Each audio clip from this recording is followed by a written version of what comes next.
Got another lens review today, and it's the Minolta 24-105mm zoom lens. So instead of just staying in with this video, I decided to mix it up with a bit of footage outside just to give you a bit of on location perspective.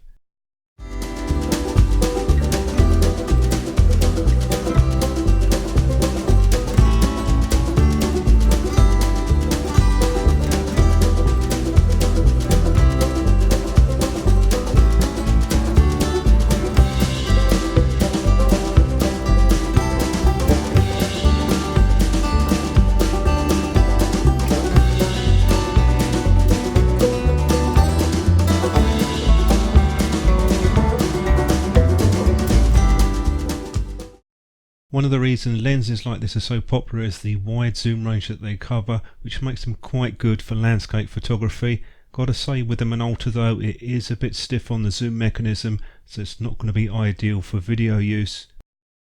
I'll start off with the widest 24mm just to give you an idea of the field of view that you get.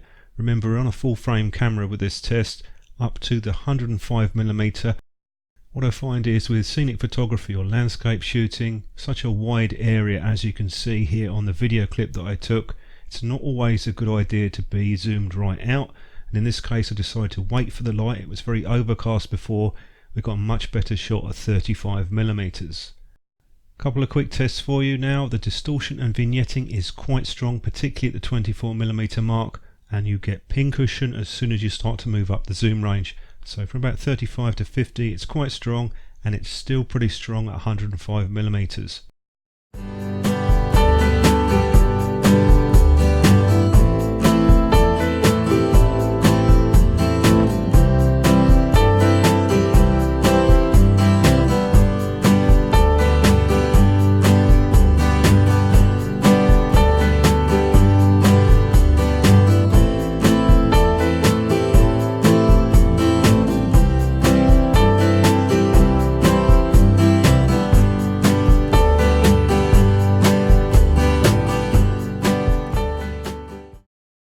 Quite a lot of shots that you can take in this park, but I decided to concentrate on the house for a few of them.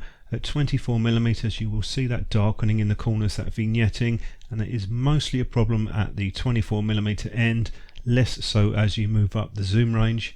It's an okay lens for close-up shots. There's definitely better ones out there, but it does do a respectable job at the telephoto end. If you're curious about how the corners perform on 24mm, at f3.5 there is a bit of veiling haze, and it gradually improves when you stop the lens down, and it gets fairly good by f5.6. Once you are up to around about f8 to f11 will be about the optimal aperture for getting the best corner performance on a full frame camera. It is usable wide open at f3.5. I wouldn't use it for landscapes or scenic, but it would do the job in lower light or a picture like this with the cat, and the details are okay. There's just a slight veiling haze on the shot, particularly for longer distance shots. It wouldn't be an aperture that I'd use very often. Shooting wide open at the telephoto end, 105mm, you're at f4.5, and it's not too bad. The details are reasonably good. You will notice though you do have some chromatic aberration in the form of purple fringing, particularly at the faster apertures. The outer focus areas are reasonably good, although there is a bit of outlining. I have noticed that with lenses that have aspherical elements, and this has two in the design. Here's an example of the distortion, quite a lot of pincushion at the 105mm mark, but you can correct it. This is going to be a common occurrence with this lens throughout the focal range, though the resolution in the middle is fairly good considering it's wide open at f4.5. Corners are not too bad. You're going to need to stop them down to get them to sharpen up.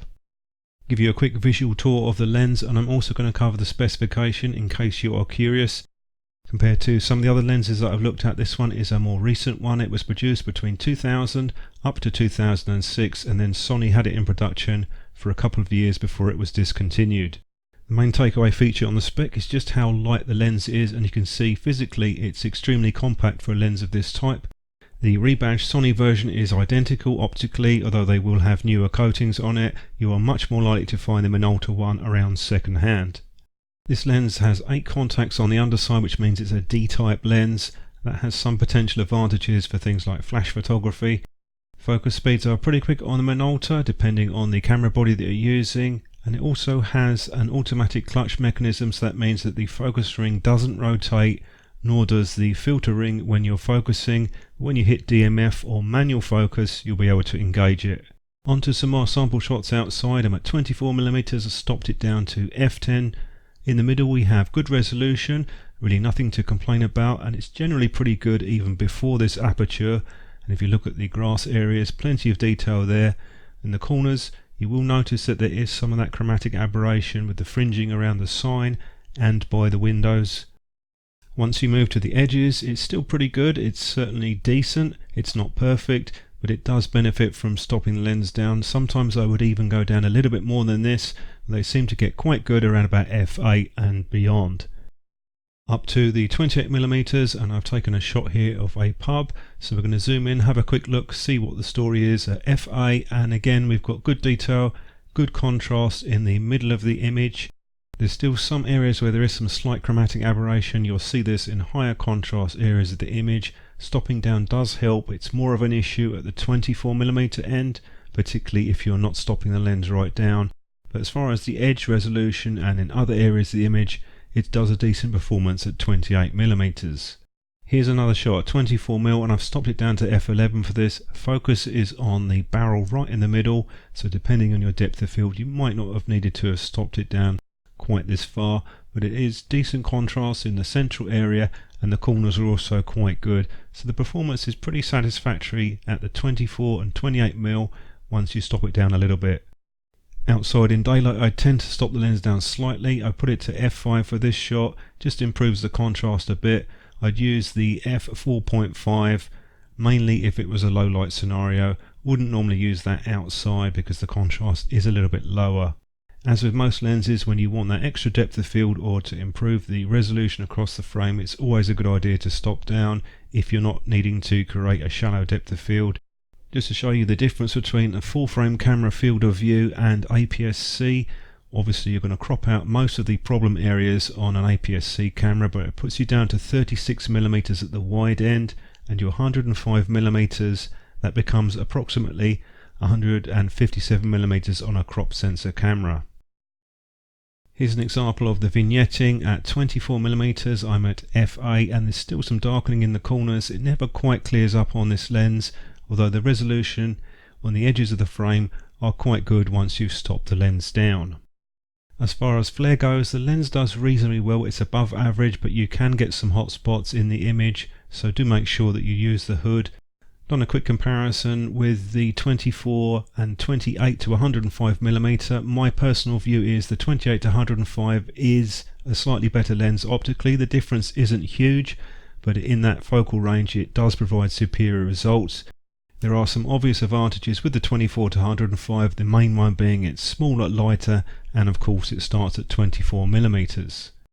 The Minolta is a pretty good lens, but it's not without its drawbacks, the biggest of which is going to be that distortion and vignetting. Those issues are fixable in post-processing, but you do need to be aware of them, and they are certainly limitations of the lens. I'm sure the small size has added to that. They obviously designed this as a small compact lens, and that is an advantage in many ways, but it has compromised the optics in a few others. The image resolution is quite good, though you will need to stop the lens down at the wide end to get the best performance out of it.